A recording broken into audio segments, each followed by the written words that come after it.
J'espère sincèrement que vous allez bien et que tout se déroule pour le mieux.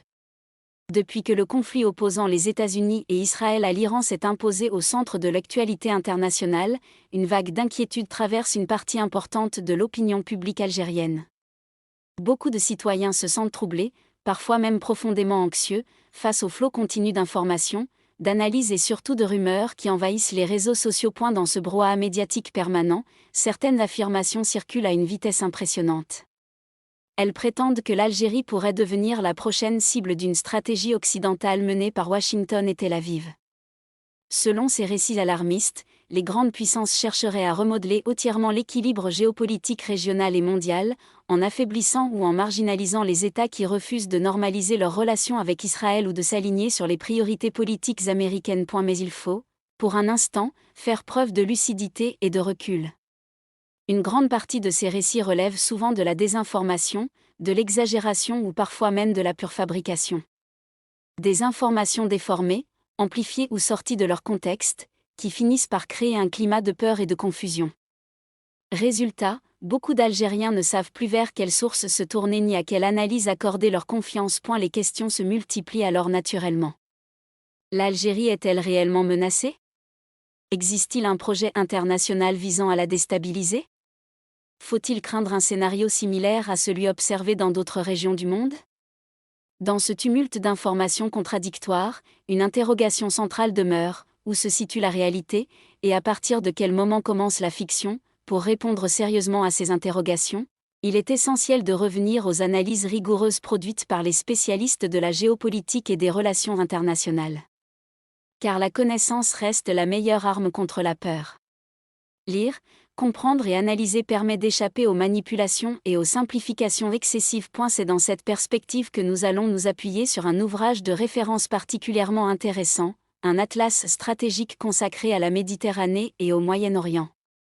Publié en 2022, ce travail collectif réunit les contributions de nombreux experts et spécialistes reconnus de la région. Il constitue aujourd'hui l'une des analyses les plus complètes et les plus structurées pour comprendre les dynamiques géopolitiques qui traversent l'Afrique du Nord et le bassin méditerranéen. Cet ouvrage se distingue par une approche méthodique et scientifique. Il propose non seulement des analyses détaillées, mais aussi des cartes stratégiques, des comparaisons économiques et militaires, ainsi que des fiches pays extrêmement précises. Chaque État de la région fait l'objet d'une étude approfondie qui examine ses capacités militaires, ses alliances, ses vulnérabilités, ses intérêts stratégiques et les orientations politiques de ses dirigeants. L'Algérie occupe naturellement une place importante dans cette analyse. L'étude consacrée au pays met en lumière plusieurs éléments fondamentaux pour comprendre la logique stratégique des autorités algériennes. Selon cette analyse, les objectifs stratégiques de l'Algérie peuvent être résumés en plusieurs priorités majeures. La première consiste à garantir l'indépendance nationale et l'intégrité territoriale du pays. Cette priorité s'explique par l'histoire du pays, marquée par une longue guerre de libération et par une décennie de violences terroristes dans les années 1990. Et la deuxième priorité est d'affirmer un rôle central dans l'équilibre stratégique du Maghreb. Dans cette perspective, la rivalité avec le Maroc constitue un élément structurant de la politique régionale. Les tensions diplomatiques et stratégiques entre les deux pays participent également à renforcer le sentiment d'unité nationale à l'intérieur du pays. Troisième objectif, projeter une influence sécuritaire dans la région du Sahel.